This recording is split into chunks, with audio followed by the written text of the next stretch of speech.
Olá, muito boa tarde. Desenvolver, um dos verbos que motivou a Revolução do 25 de Abril e que constitui uma das secções da obra publicada esta semana pelo Centro de Estudos de História Religiosa e pela Agência Eclésia sobre os acontecimentos de há 50 anos.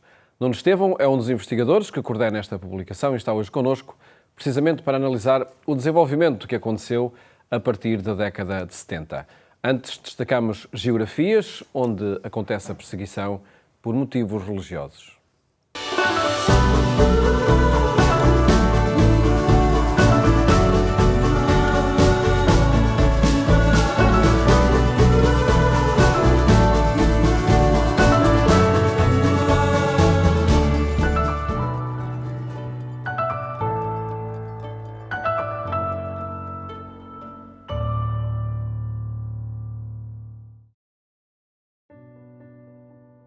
O Camboja é um país especial. Viveu décadas de penumbra e de sofrimento durante a ditadura comunista do Khmer Vermelho. Entre 1975 e até ao início da década de 90 do século passado, as religiões foram proibidas neste país do Sudeste Asiático, como se Deus pudesse ser destruído, pudesse ser apagado por decreto. Apesar da violência quase demente desses anos em que morreram milhões de pessoas e os fiéis foram brutalmente perseguidos, a verdade é que, mesmo clandestinamente, continuou a rezar-se no Camboja. A fé foi passando sussurrada de pais para filhos e hoje isso é visível na vida de muitas famílias, como a de Sovana Lee, um cristão que sempre sonhou ser jornalista e que agora é o diretor do Centro Católico de Comunicação do Camboja.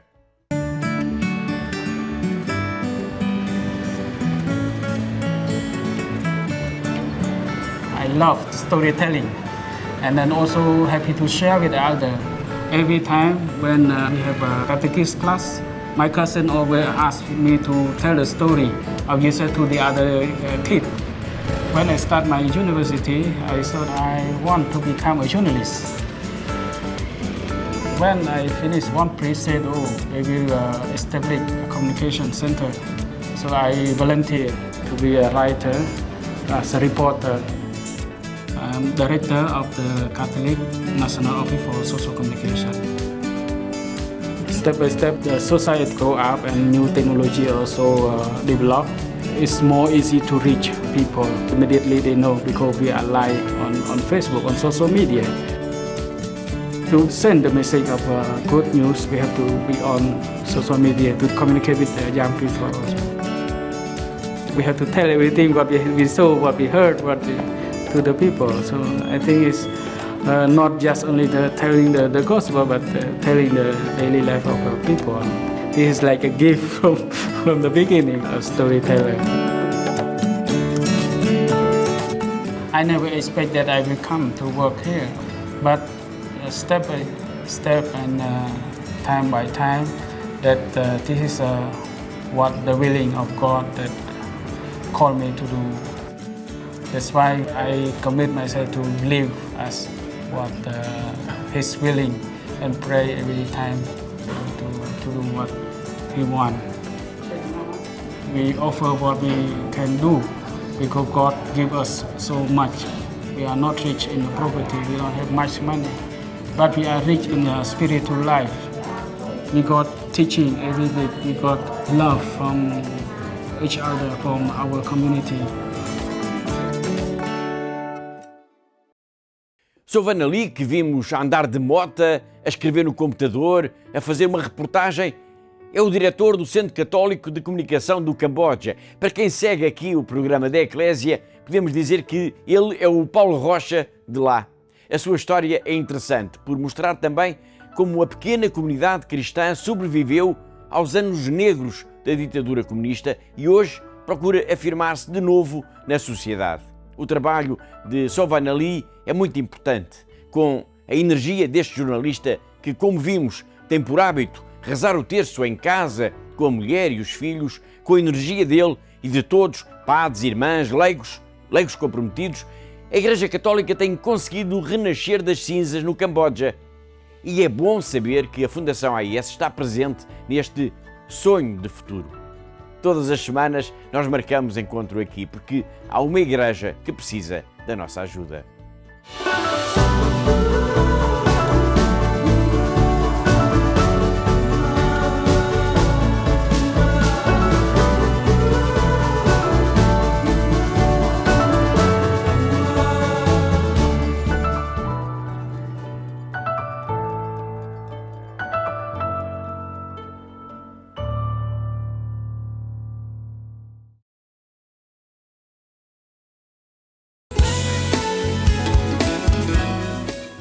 São naturais de Timor-Leste, onde o Mosteiro de Vida Contemplativa foi fundado por iniciativa das Clarissas de Monte Real. A tomada de hábito é um passo decisivo para a entrada na congregação. Monte Real, Diocese de Leiria-Fátima. No Mosteiro de Santa Clara, o ambiente é de um silêncio que favorece a vida contemplativa e também a formação das candidatas ao seguimento de um estilo de vida inspirado em Santa Clara de Assis. 8 delas chegaram de Timor-Leste e preparam-se para uma etapa fundamental, a tomada de hábito na Ordem de Santa Clara. Trata-se de um gesto que assinala o início à vida religiosa pelo noviciado, 2 anos de formação para preparar a entrada nesta congregação que, sendo contemplativa, é também missionária. Nós somos missionárias, portanto elas vieram, é um intercâmbio, portanto elas vieram para aqui, são missionárias, têm o coração missionário, é uma semente que se lança à terra, porque isto é um fruto a longo prazo. Nós lançamos a semente e é Deus que cuida, nós podemos regar, podemos cuidar um bocadinho, mas é Ele que faz germinar, é Ele que dá o crescimento. Elas hoje estão aqui, amanhã partem para Timor, mas também com esta dimensão missionária, onde Deus nos quer. As religiosas timorenses fazem parte dos primeiros grupos que, após experiência vocacional no mosteiro de Maliana, em Timor-Leste, onde viveram também 2 anos como aspirantes, chegaram a Portugal para a formação. A tomada de hábito é um momento simbólico, relevante, feito de ritos, como o corte de cabelo, o despojamento do hábito secular e a entrega da regra de Santa Clara e do livro de liturgia das horas. São sinais que afirmam a determinação em viver no ambiente da vida contemplativa, marcado essencialmente pela vida de oração e de trabalho em comunidade. A vida contemplativa podemos dizer que são os pulmões desta sociedade intoxicada com tantos barulhos, com tantas realidades que preenchem as nossas horas, preenchem o nosso tempo humanamente, mas esvaziam-nos o coração. E esta dimensão contemplativa de silêncio e de recolhimento, de interioridade, de intimidade com o Senhor, faz-nos muita falta. Eu considero que a vida consagrada é esse pulmão desta sociedade que vai desintoxicar destes contravalores. Um projeto que as Irmãs Clarissas de Monte Real estão a iniciar em Timor-Leste, para onde partiram religiosas deste mosteiro.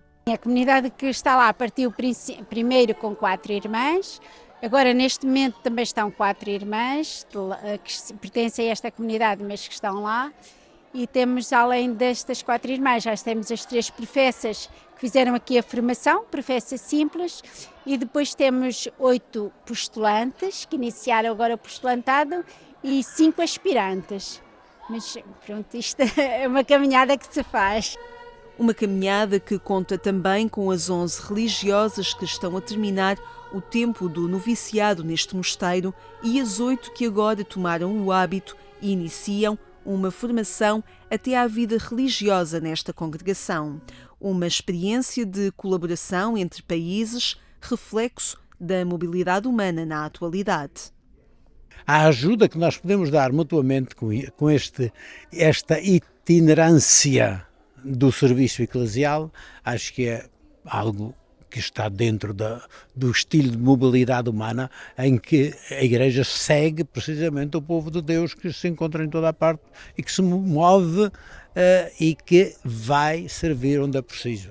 O Bispo de Leiria-Fátima presidiu à celebração de tomada de hábito e considera as ligações entre culturas e países como marca essencial da missão da Igreja Católica. Hoje, a missão não se faz de um lado para o outro. Nós estávamos habituados que missionários não era aqui na Europa. Missionários íamos para fora para ser missionários. Aqui era a igreja que já estava montada e que estava a funcionar. Era só mantê-la. E hoje a gente vê que isto não é assim. São presenças de outras culturas que, para o bispo de Leiria Fátima, desafiam a avançar por novos caminhos, também na vida contemplativa. Aquilo que ficou, que ainda hoje nos move, o espírito e o carisma destas pessoas continua a inspirar a Igreja, mas inspira para caminhos novos.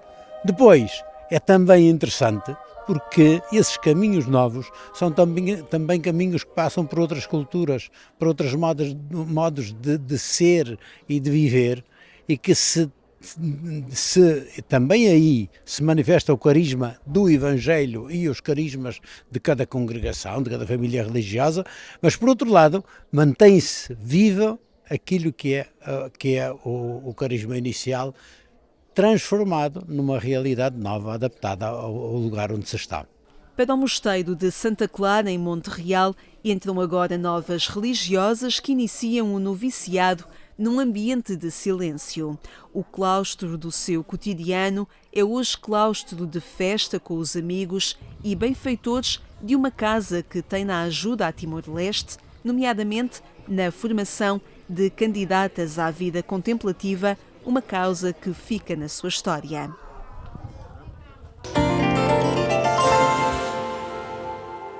Acompanhe estas e outras notícias em agência.eclesia.pt.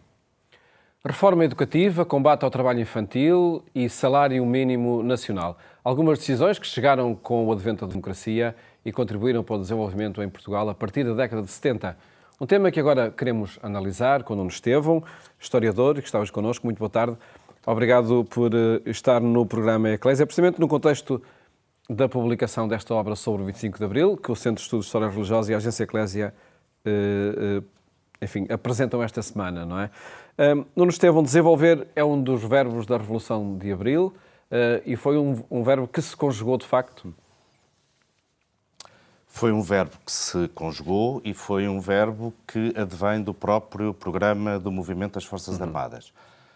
A par da democratização, ou de democratizar como uma das grandes prioridades, entendida, no caso, como uma condição necessária para que outras 3 prioridades do Movimento das Forças Armadas fossem aplicados. Falo da guerra, ou das guerras em África, melhor dito, falo da descolonização, ou do problema colonial, e, finalmente, das condições de vida das populações. Portugal era um país atrasado, era um país com índices de analfabetismo bastante grandes, com problemas de saneamento básico também bastante significativos, problemas de habitação, bairros de lata, nomeadamente nas grandes cidades, eletrificação nas aldeias.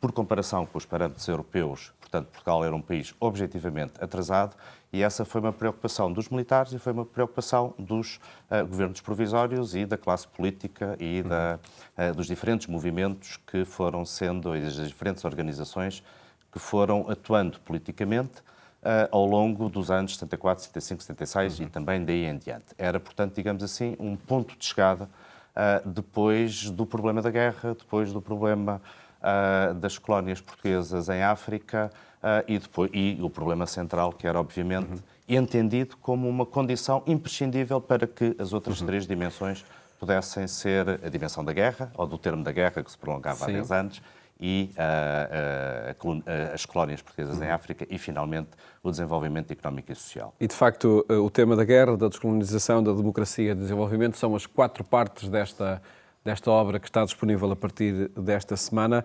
E se quiséssemos detalhar, de facto, o que aconteceu a partir da década de 70 em torno do desenvolvimento, teremos nessa fixação do ordenado mínimo nacional uma obra emblemática, um marco. Foi, de facto, um marco. Não existia ordenado mínimo nacional, foi fixado em 3.300 escudos, que era um valor significativo.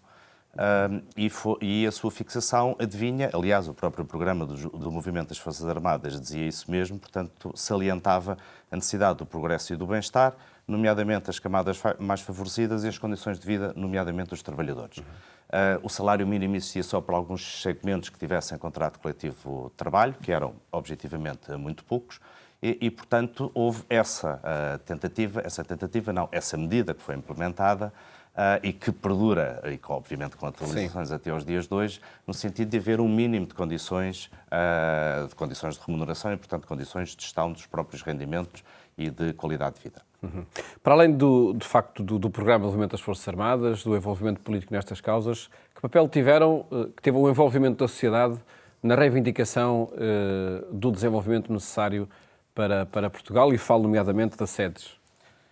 Digamos que as sedes e, parcialmente também, até porque estão presentes na própria fundação das sedes, há um conjunto de figuras, de personalidades que vêm, sobretudo, da juventude universitária católica formada ao longo dos anos, ou essas figuras formadas nos anos 50 e 60, e que são muito sensíveis à questão do desenvolvimento, à questão do planeamento económico, à questão do progresso, muito influenciados pela doutrina social da Igreja, nomeadamente o Papa João XXIII e o Papa Paulo VI, e as encíclicas que produzem nessas duas décadas, e o próprio Concílio Vaticano II, e cuja consciência social, cujo grau, cujo recorte técnico nas universidades, na administração do Estado, em gabinetes de estudo, gabinetes de planeamento, lhes permitem, digamos assim, ser chamados exatamente a ocuparem postos de decisão, nomeadamente nos governos provisórios. Se observarmos quem exerceu o cargo de Ministro dos Assuntos Sociais, verificamos que há figuras que advêm precisamente dessas gerações, quer das sedes, em primeiro lugar, quer parcialmente também da própria juventude universitária católica. Falo de Mário Morteira, falo de Maria de Lourdes Pintacilo, falo de Magalhães Mota, falo de Rui Machete, ou seja, e de Pereira de Moura. Há um conjunto de figuras, para não falar dos secretários de Estado, que vão ser recrutados entre as sedes e, parcialmente, também entre a Juventude Universitária Católica, que foi uma das, não vou dizer cofundadoras, uma vez que é uma associação cívica formada ou que tem como fundadores personalidades individuais, mas algumas delas, ou parte significativa delas, adivinha precisamente da JUC, algumas das quais até já tinham colaborado com os governos de Marcelo Caetano, no caso de João Salgueiro ou Rogério Martins, para falar de dois dos casos mais conhecidos. Que papel teve o Centro de Cultura Operária na formação do operariado? Estamos a falar de um outro segmento, portanto, no caso do operariado industrial e também nos próprios serviços, bancários, etc., e estamos a falar de uma iniciativa que vem da JOC, de um outro organismo de ação católica, portanto, direcionado para o operariado industrial e para os serviços e para os trabalhadores dos serviços, e cujo objetivo principal era formar precisamente na mesma consciência social, a mesma sensibilidade para problemas de assimetrias, de desigualdades, de pobreza, que tinham de ser corrigidos e para os quais era necessário a democratização, ou a democratização era uma condição sine qua non que poderia permitir. Mesmo que existissem algumas, aqui estamos a falar, no caso dos CCO, ou dos Centros de Cultura Operária, depois mais tarde do Basfood, estamos a falar dos direitos dos trabalhadores, direitos de remuneração, condições de horário de trabalho, etc. Portanto, todo o conjunto dos direitos e das condições das atividades profissionais, mas estamos a falar de um outro segmento, de uma outra consciência, ou se quisermos, da mesma consciência aplicada a um outro setor, ao setor, no caso, do trabalho. Setor também muito fundamental foi, sem dúvida, da educação e da reforma da educação que foi acontecendo desde logo com Veiga Simão. Exatamente. Portanto, é por isso que nós falamos de rupturas, que são evidentes, nomeadamente no caso do regime há uma ruptura evidente, portanto, as instituições de repressão, desde logo, e também depois todo o aparelho corporativo, que tinha influência sobre a fixação dos preços, etc., mas estamos a falar de rupturas e estamos a falar também de algumas continuidades, ou seja, existiam figuras, existiam sensibilidades, existiam medidas que vinham de trás e que foram acentuadas ou implementadas, ou existiram outras condições para serem implementadas. A reforma de Veiga Simão já podemos dizer que tinha um sentido democratizante, no sentido de alargamento da escolaridade obrigatória e de alargamento também dos alunos que frequentassem quer a escolaridade obrigatória, quer depois o secundário, que nós hoje chamamos liceu, ou que se chamava liceu à época, e depois o próprio ensino superior. Portanto, digamos que a partir de 1963 existiam condições políticas, mas não existia uma fundamental, que era a própria democracia. E de facto aconteceu depois esse alargamento também ao pré-escolar, não é, da educação. Brevemente, um tema que acredito que também foi fundamental para este desenvolvimento, com a Revolução de Abril, foi a criação de condições de vida, de habitação, para que, de facto, a dignidade de muitas pessoas fosse salvaguardada. Estávamos a falar, no caso da habitação própria, que era, não vou dizer residual, mas era manifestamente baixa. Estamos a falar de bairros de lata, muitos bairros de lata, nomeadamente nas grandes cidades, como seja o caso de Lisboa, e estamos a falar de condições de saneamento básico, de água canalizada, de rede de esgotos, etc., que não estavam em todo generalizadas. E no caso de aldeias não tão recônditas quanto isso, ainda sem eletricidade ou sem fornecimento de energia elétrica. De facto, a habitação foi também uma das preocupações do período. Tudo isto acontece com muitos avanços, com muitos recuos, com muitas disputas nas ruas, com muitos movimentos, organizações, capacidade reivindicativa na própria imprensa, para além dos centros de poder clássicos, como fossem os governos provisórios primeiros e depois o aparelho político, as estruturas políticas formadas após a Constituição de 1976, portanto, toda essa parafernália de organizações, cerca de 40 organizações que se formam de cariz político entre abril e maio de 1974 e que deram um colorido de avanço, de reivindicação bastante grande, e também com alguns recuos e com alguns extremismos, como não podia deixar de ser. Que análise é possível fazer à concretização deste verbo desenvolver desde 74 para cá? Acredito que ainda muito falta a fazer. Ainda muito falta a fazer. Não a partir desses ideais de abril. Não cabe a mim entrar por aí, mas há um país, uma realidade, um retrato social completamente diferente. Aliás, na publicação há um texto que está na Democracia intitulado Portugal Social, de Rita Almeida de Carvalho, que menciona bastante bem, ou faz um retrato, digamos assim, do país sobre estas várias dimensões que nós falámos, com alguns números, com algumas quantificações. Um texto simples, sintético, como é próprio desta obra, mas que nos fala do Portugal que existia em março de 1974 e que é radicalmente diferente, 50 anos envolvidos, poderemos nós dizer, e ainda bem que o é. E muito mais há para verificar nessa transformação, nesta obra que chega esta semana às livrarias. Nuno Estevão, muito obrigado por ter estado aqui no programa Eclésia, a olhar este desenvolvimento que aconteceu a partir do 25 de Abril. Antes de terminar, recordo que pode rever este e os programas que partilhamos consigo na RTP2 e também na Antena 1 em agência.eclésia.pt. Votos de uma ótima tarde e até amanhã, se os quiser.